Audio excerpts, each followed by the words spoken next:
नमस्कार, मैं हूं प्रभु चावला और तीखी बात में आज बारी है भारत के उद्योग मंत्री प्रफुल्ल पटेल की।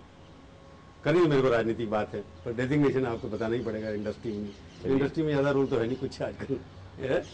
नहीं, अच्छा है जो हम लोग फैसिलिटेट करते हैं। हाँ।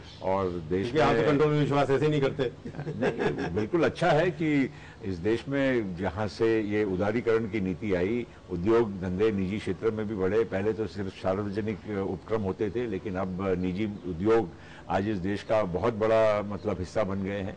और उसमें हमारा मंत्रालय विशेष करके जो ऑटो सेक्टर को देखता है, वो हमें खुशी है कि बहुत बड़े पैमाने पर ऑटो सेक्टर इस देश में मतलब उद्योग में प्रगति का एक हिस्सा बजट में, इसलिए उसको भी स्पेयर कर दिया गया सारा। उद्योग अच्छा है। पहले तो प्रफुल्ल पटेल हवा में उड़ा करते थे हमेशा, अच्छा है। हवा जमीन पे आ गए। बिल्कुल, हमेशा हवा पे उड़ना संभव भी नहीं है ना। संभव नहीं है। हवाई जहाज को जमीन पे उतारना जरूरी है, इसलिए कहीं एक्सीडेंट हो जाए पहले ही उतर जाओ अपने आप। एक बार बताओ, मैं देख रहा हूँ पिछले दिनों से आपकी कुछ तनाव लग रहा है कांग्रेस और आप में कहीं ना कहीं, चाहे महाराष्ट्र में हो चाहे यहाँ हो।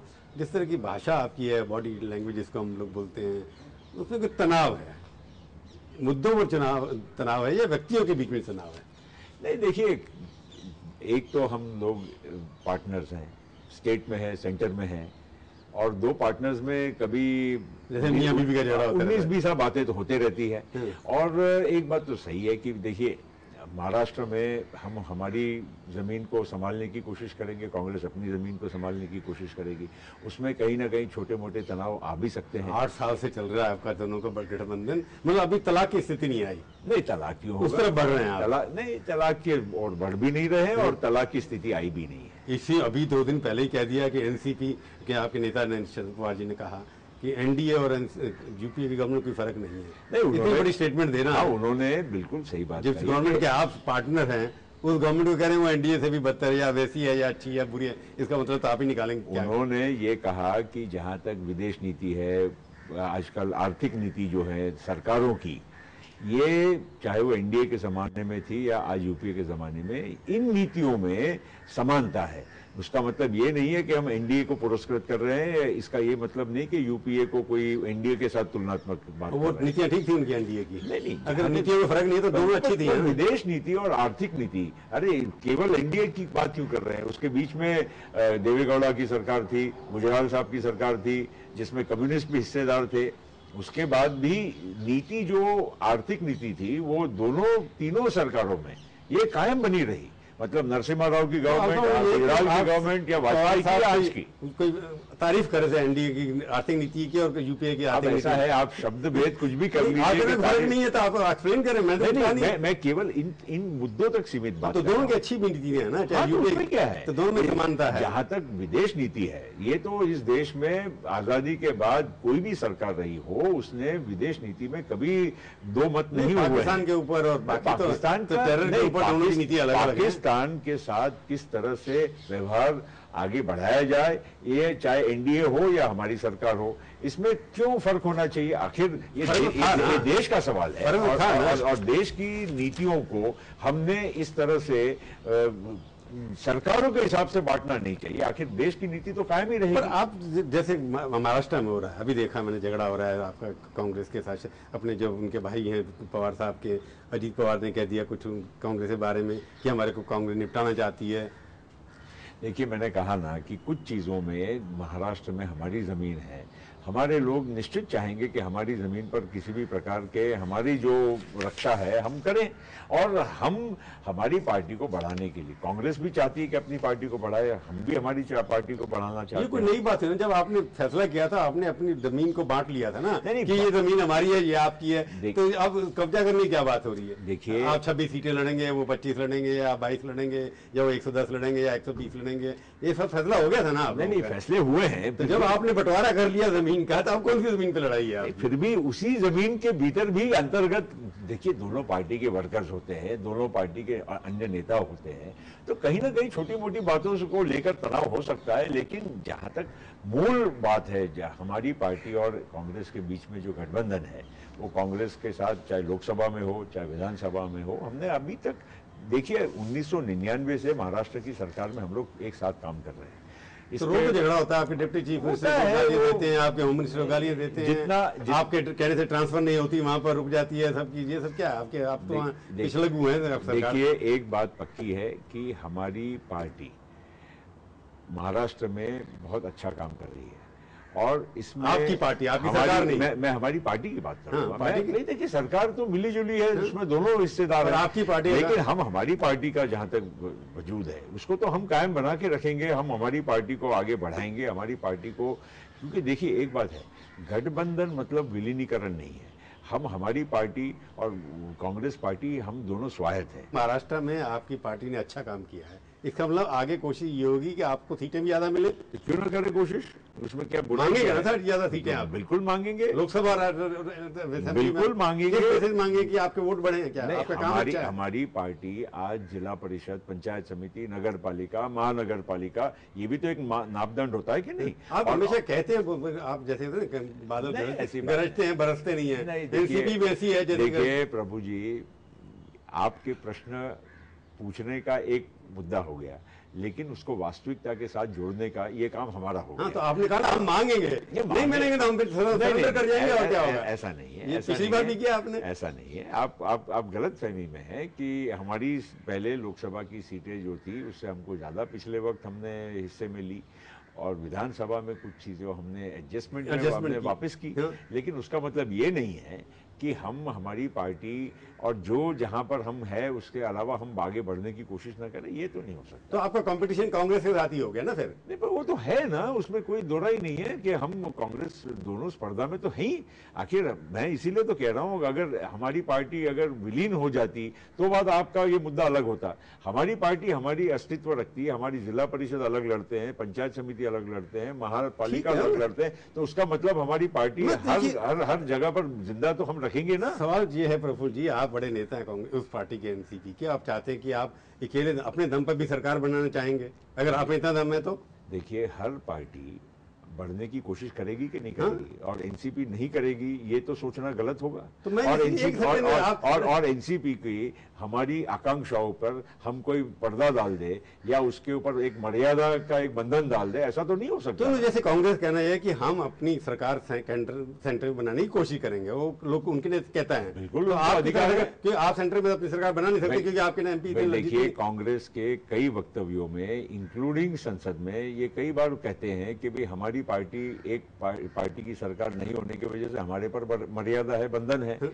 तो निश्चित वो तो चाहते ही हैं कि भाई वो सरकार अपने एक स्वतः के दम पर बनाए, और वो बनाने की कोशिश करे, तो उसमें कोई हमको इतराज होने का कारण नहीं है। तो इसलिए महाराष्ट्र में आप भी कोशिश करेंगे, आपके दम पर बन सकती है? हर पार्टी अपने संख्या को देश में संसद में या विधानसभा में बढ़ाने की कोशिश करेगी या नहीं करेगी? हम क्यों नहीं करेंगे? संसद में तो आप क्यों ज्यादा सीटें मांगेंगे क्या, इससे जितनी आपने अभी मिली है आपको? कोशिश करेंगे, जरूर मांगेंगे, अगर नहीं देंगे तो हम सरेंडर कर जाएंगे। वो तो आपका सोचना है ना। आज तो आज उसका देखिए कोई मैकेनिकल फॉर्मूला दोनों में से आप एक स्ट्रेट जवाब नहीं दे रहे मेरे को, नहीं कि आप अगर आपका बस चला लंबे समय में, लॉन्ग टर्म में, एनसीपी क्या अपनी सरकार के लिए दम पे बनाने की कोशिश करेगी महाराष्ट्र में कि नहीं? देखिए मैं आपको पहले से वही जवाब दे रहा हूं जो आप प्रश्न पूछ रहे हैं कि मैं हमारी पार्टी क्यों नहीं चाहेगी कि हमारी खुद की सरकार महाराष्ट्र में बने, कांग्रेस क्यों नहीं चाहेगी कि अपने दम पे अपनी सरकार केंद्र में बने। तो ये तो सोच एक बात है, वास्तविकता अलग बात है। मतलब ये तो अपॉर्चुनिज्म है ना, अलायंस आपका अपॉर्चुनिज्म है, आइडियोलॉजी का नहीं है। देखिए आइडियोलॉजी का तो है, क्योंकि आइडियोलॉजी का नहीं होता तो हम किधर भी जा सकते थे। हमने ये पहले से ही सोचा कि हम एक सेक्युलर धर्मनिरपेक्ष सरकार को ही साथ देंगे। 1999 में कांग्रेस और एनसीपी अलग लड़े थे, आप ख्याल रखें। उसके बाद भी हमने उस एक कॉमन मुद्दे पर कि भाई हमको बीजेपी शिवसेना को नहीं सत्ता पे आने देना, इसलिए हमने हमारी सरकार मिलकर बनाई। तो उस बेसिस को लेकर आज तक हमारा गठबंधन चल रहा है। तो उसका मतलब ये नहीं आइडियोलॉजी नहीं है, आइडियोलॉजी और विचारधारा तो है। कर जाओ उसके अंदर, नहीं वो तो आपकी सोच है ना। नहीं मैं पूछ रहा हूँ, जब आइडियोलॉजी एक है, नहीं वैसे देखा तो आप सीधी कह के हम अपने दम पे सरकार बनाएंगे। यूपीए में और भी तो पार्टीज है, डीएमके भी है, नेशनल कॉन्फ्रेंस भी है। वो अपने दम पे सरकार बनाते हैं? नहीं नहीं, ये सारे लोग नहीं, कहाँ बनाते हैं? नेशनल कांग्रेस जम्मू एंड कश्मीर को छोड़ कर रखे, डीएमके में कोई कांग्रेस के लोग नहीं होते? नहीं, पर सरकार में? हाँ, पर डीएमके और कांग्रेस मिलकर तो सरकार चुनाव लड़ते हैं ना। पर सरकार में कह ले ना, वो अलग बात है, वो उनका लोकल सोच है, क्योंकि डीएमके वहां पर बहुत एक सशक्त दल हमेशा रहा है, और कांग्रेस और उनकी आपस की क्या अंडरस्टैंडिंग है वो जाने, हमें उसके बारे में क्यों टिप्पणी करना है। लेकिन हमारा इतना कहना है कि हम हमारी पार्टी को बढ़ाने के लिए पूरे जोर से कोशिश कर रहे हैं और आगे भी करते रहेंगे। मतलब उसका आगे कोशिश इसलिए करेंगे क्योंकि आप अपने दम पे सरकार जब बनना चाहे तो बना सकते हैं। देखिए, राजनीति में कोई परमानेंट कोई चीज रहेगी, ये आज से हम और आप कैसे धारणा कर सकते हैं? राजनीति में कोई परमानेंट एनिमीज और परमानेंट फ्रेंड्स नहीं होते। परमानेंट कभी नहीं होते हैं, ये बात सही है, बिल्कुल सही है। आप बिल्कुल जो कह रहे हैं इसमें कोई दो राय नहीं है कि राजनीति में चाहे वो हमारी पार्टी के लिए हो, कांग्रेस के लिए हो या अन्य और कोई दल हो, मैं इसको दोबारा किसी के लिए लागू नहीं होता कि परमानेंट कोई दोस्त होता है या परमानेंट कोई दुश्मन होता है। नहीं, वो बात ठीक है। हर पार्टी अपना निजी फायदा, ये नहीं कह रहा हूं कि सत्ता प्राप्त करने की बेबुनियाद पॉलिटिकल पार्टी होती है इसलिए कि सत्ता प्राप्त करनी है, क्यों नहीं करें? उससे अलग आप भी नहीं हो सकते। बिल्कुल नहीं। एक जगह स्टेटमेंट आपकी पढ़ी है मैंने, आपने कहा कि कोalition के अंदर कांग्रेस कोई बॉस नहीं हो सकती कोalition के अंदर। बिल्कुल नहीं, ये आपने कहा। इसका मतलब क्या, मैं पूछूंगा एक छोटे से ब्रेक के बाद।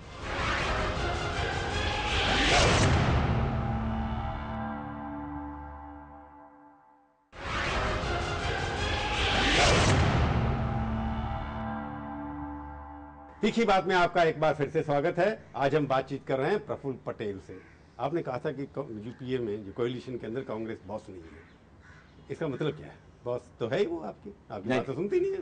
देखिए, बॉस कोई नहीं हो सकता, हम हिस्सेदार हैं, छोटे हिस्सेदार जरूर हो सकते हैं, लेकिन कोई बॉस नहीं हो सकता। अगर बॉस के नाते अगर कोई काम करने की और ऊपर और नीचे की बात अगर कोई करे कि भाई मैं वरिष्ठ हूं और आप छोटे हो, तो ऐसा तो कभी पार्टनरशिप में हो नहीं सकता। क्योंकि आप जितनी बात भी कहते हैं मानते तो है नहीं। वो अलग बात है कि हम फिर भी आप सत्ता में बने हुए हैं, ये तो अपॉर्चुनिज्म है, सीधी सी बात है प्रफुल्ल, आप जानते हैं। ये तो आप कह रहे हैं, ये आप कह रहे हैं। आपने जुलाई में इस्तीफा दिया पिछले साल, दोनों दिया ना, दिया ना। आपने कहा इसलिए कि हमसे कंसल्ट नहीं करते। देखिए, उन्होंने कहा हम कंसल्ट करेंगे। शरद पवार जी और हमने मिलकर ये फैसला लिया और हमारी पार्टी ने फैसला लिया कि हमने आज की परिस्थिति में सरकार में काम करना हमें उचित नहीं लगता है, क्योंकि बहुत सारी चीज़ों में हमें विश्वास में नहीं लिया जाता है, या तो जो भी नीति सरकार की बनती है वो सारे दलों के विश्वास में लेकर या साथ में लेकर उनकी राय का, अभिप्राय का आदर पूरी तरह से नहीं हो रहा है।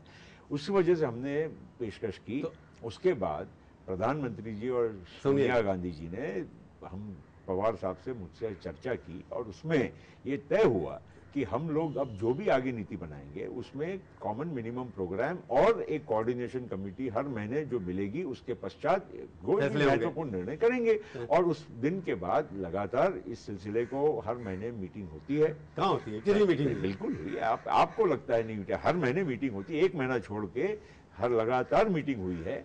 और मैं आपको ये कहना चाहता हूं कि इन सारे फैसलों, आज आपको लगता है कंसल्टेशन आपसे हो रही है? बिल्कुल हो रहा है ना, तो वरना बिल्कुल हो रहा है। कल रेल बजट के बारे में जब शरद पवार जी कोर कमेटी, ये जो मीटिंग जो कोऑर्डिनेशन की थी, उसमें मुद्दा उठाया, उन्होंने नाराजगी व्यक्त की। रेल मंत्री बाद में हाँ, ठीक है ना, तो बजट तो बाद में। रेलवे बजट में ऐसी कौन सी चीजें जो कंसल्ट नहीं हो सकती थी? रेलवे बजट में कोई टैक्स लगता है, तो ठीक है ना, तो आपको कंसल्ट किया नहीं उन्होंने? मैं कह रहा हूँ कि नहीं, ऐसी बात नहीं है, कोई चीज दुरुस्त भी तो की जा सकती है ना। हाँ, पर कंसल्ट तो नहीं किया ना रेलवे बजट में। आम बजट की बात कर सकता हूं, उसमें हर मंत्रालय, वो भी कैबिनेट में पास होता है बजट। हर मंत्रालय नहीं, कैबिनेट में बजट कभी पास नहीं होता है। कैबिनेट के बिना पढ़े पास करती है कैबिनेट। बिल्कुल, इसलिए कैबिनेट में नहीं होता। हाँ, मतलब कैबिनेट में आता तो है ना, देखिए उसमें लिखा जाता है budget was approved by cabinet. आपने बिल्कुल सही बात कही कि नाराजगी थी, और नाराजगी का जाहिर करना ये हमारे लिए कोई गलत बात नहीं थी। और अगर कांग्रेस ने, वरिष्ठ नेताओं ने अगर इस बारे में सुलझा हुआ कोई फैसला नहीं लिया होता तो शायद हम सरकार में नहीं रहते। इस सरकार का आखिरी बजट था चुनाव से पहले का कि वो तो वोट एन अकाउंट आएगा। आपको लगता है चुनाव पहले होंगे कि नहीं होंगे? नहीं, क्यों होंगे चुनाव? देखिए, आज मैं कह सकता हूँ और दावे के साथ कह सकता हूँ कि चुनाव होंगे समय पे ही। और दूसरी बात ये मैं कहता हूँ कि कभी भी आप देख लीजिए कि कोई भी राजनीतिक पार्टी हो, चाहे वो बीजेपी क्यों ना हो, बीएसपी क्यों ना हो, समाजवादी क्यों ना हो, और कोई भी दल क्यों ना हो, कोई भी आज संसद में चाहता नहीं है कि चुनाव समय के बाहर हो। क्योंकि चुनाव एक बहुत बड़ी प्रक्रिया है और ये कोई इसके लिए रोज रोज लोगों के सामने जाना, ये किसी भी पार्टी, चाहे वो रूलिंग हो या ऑपोजिशन हो, संभव नहीं है। बजट का विरोध करेंगे, पास नहीं होने देंगे। अगर फाइनेंस बिल गिर गया आपका तो क्या रिजाइन करना ही पड़ेगा आपको? देखिए अब आगे देखेंगे कि गिरता है कि नहीं गिरता है। मैं आपको आज विश्वास के साथ कह सकता हूं कि फाइनेंस बिल नहीं गिरेगा, बजट पारित होगा। सरकार पूरी और बीएसपी पूरा सपोर्ट करेगी इसका? बिल्कुल करेंगे और सरकार अपनी पूरी अवधि ये 2014 के मई महीने तक पूरी करेगी। तो आप आप कांग्रेस के नेतृत्व में चुनाव लड़ेंगे आप, लगता है? देखिए उसमें क्या हर्ज है, हम आज यूपीए के पार्टनर है, हम कैसे कह सकते हैं कि हम उनके साथ नहीं लड़ेंगे? नेतृत्व का सवाल नहीं है, सहयोग में लड़ेंगे, उनके साथ सहयोग करेंगे। पर उन्होंने तो अपना नेता घोषित ऑलमोस्ट कर ही दिया है ना। उनको उनका नेता घोषित करने का अधिकार है, हमें कोई इसमें कोई आपत्ति नहीं है। हमने कभी भी इस बारे में ये विषय, जहां तक हम पार्टी हमारी है, हमारा नेता हमको मालूम है, उनकी पार्टी, उनको उनका नेतृत्व फैसला करना है। आज भी चुन ले नेता, आप उसको सपोर्ट कर देंगे भाई, तो चाहे वो राहुल गांधी हो। भाई राहुल गांधी को उनकी पार्टी बनाए और सरकार बनाने की स्थिति में हो तो हमें आपत्ति होने का क्या कारण है? महाराष्ट्र में अगर सीटें आपकी ज्यादा आई तो आप मुख्यमंत्री अपना मानेंगे, प्रधान उनका मानेंगे? हमारी एमएलए ज्यादा आएंगे, मांगेंगे ज्यादा, आप कह रहे हैं, कोशिश करेंगे आप? हमारे एमएलए ज्यादा चुनकर आएंगे तो मुख्यमंत्री महाराष्ट्र का एनसीपी का होगा। एक बात बताओ, ये स्कैम टेंटेड कांग्रेस पार्टी की सरकार, रोज स्कैम हो रहे हैं, उसके लड़ने में आपको लगता है लायबिलिटी नहीं है वो आपके लिए? देखिए अब जिसके साथ अगर आप इतने साल रहे और आज आप कहोगे कि ये चीज़ मुझे अच्छी लगती है और ये चीज़ अच्छी नहीं लगती है, ये ऐसा, इसको चेरी पिकिंग हम लोग कहते हैं, मतलब ऐसा लायबिलिटी नहीं है कांग्रेस आपके लिए अभी? देखिए मिलकर जब काम करते हैं तो वी हैव टू गो, सब तरह से हम लोगों को एक दूसरे के साथ देना चाहिए, एक दूसरे की बुराइयां सहन करनी पड़ती है, तो करना भी चाहिए। इसमें देखिए इतना तो बनता है। पर महाराष्ट्र के अंदर छोटी सी पार्टी लड़ाई कर रहे हैं, राज ठाकरे के पीछे वो आपकी पिटाई कर रहे हैं, आप उनके वर्कर की पिटाई कर रहे हैं। देखिए मुझे तो दुख होता है कि राज ठाकरे, देखिए अभी वो एक नवयुवक हैं, यंग लीडर हैं, उन्होंने भी थोड़ा एक लंबा दृष्टिकोण अपनाना चाहिए। देखिए एक बात होता है कि पॉपुलिज्म होता है, आक्रमण करते हैं। नहीं, तो उन्होंने आक्रमण किया और अजीत पवार को कुछ इस तरह की, मतलब हल्की भाषा में बात की और उनका खाली केवल उत्तर अजीत पवार ने काफी एक सौम्य तरीके से कहा कि भाई देखिए, आप अगर मुझे मेरे काका के वजह से अगर कहते हैं कि मैं जाना पहचाना हूं या लोकप्रिय हूं, तो आप भी भूलिए मत कि आप भी अपने बुजुर्ग बाल ठाकरे जी के वजह से आज आपका नाम है। इतनी बातों से लेकर तू मैं और कुछ बिना वजह से ये, तो अजीत का जब नाम आए, लोग कहते हैं कि महाराष्ट्र के अंदर अब जो है अजीत बास है, बाकी शरद पवार तो डमी है। देखिए हमारी पार्टी में लीडर एक ही है, श्री शरद पवार। जहां तक अजीत पवार का सवाल है, वो हमारे महाराष्ट्र के विधानसभा में हमारे नेता है और इसमें निश्चित कोई दो राय नहीं है कि एक अच्छा काम कर रहे हैं। और देखिए सीनियर है, आप उनको कैसे आज कह सकते हैं कि वो अचानक महाराष्ट्र की राजनीति डिसाइड करते हैं अजीत पवार, शरद पवार नहीं करते। बिल्कुल गलत बात, बिल्कुल गलत बात, इसमें कोई तथ्य नहीं है। शरद पवार एकमेव हमारे पार्टी के लीडर हैं और अजीत पवार हो, प्रफुल्ल पटेल हो, छगन भुजबल हो, पाटिल हो, हम सब लोग नहीं। शरद पवार जी ने कहा कि मैं चुनाव नहीं लड़ूंगा, लेकिन हाँ तो राज्यसभा में आएंगे, पार्टी के हमारे अध्यक्ष रहेंगे, पार्टी के पूरी तरह से कारभार उनके हाथ में। प्राइम मिनिस्टर कैंडिडेट से बाहर हो गए? नहीं, ये तो आप कह रहे हैं ना कि प्राइम मिनिस्टर कैंडिडेट से बाहर हो गए, ऐसा कोई मतलब ही नहीं है। उम्मीद आपको भी है? उम्मीद पे तो दुनिया कायम है, क्यों नहीं होना चाहिए? कोई भी आदमी अगर राजनीति में 50 साल से ज्यादा अगर काम कर रहा है और एक दर्जेदार इस देश का नेता है, तो उसने उस पद के लिए वो काबिल है या नहीं, ये सोचने में क्या उसमें बुराई है? चलिए, आप हमारे स्टूडियो में आए, बहुत बहुत धन्यवाद। तो ये थी आज की तीखी बात। तीखी बात का ये कार्यक्रम आपको कैसा लगा? आप अपनी राय हमें ईमेल के जरिए भी भेज सकते हैं। अगले हफ्ते आएगी बारी किसी और हस्ती की और उनसे हम करेंगे तीखी बात, इसी समय इसी चैनल पर। तब तक के लिए प्रभु चावला का नमस्कार।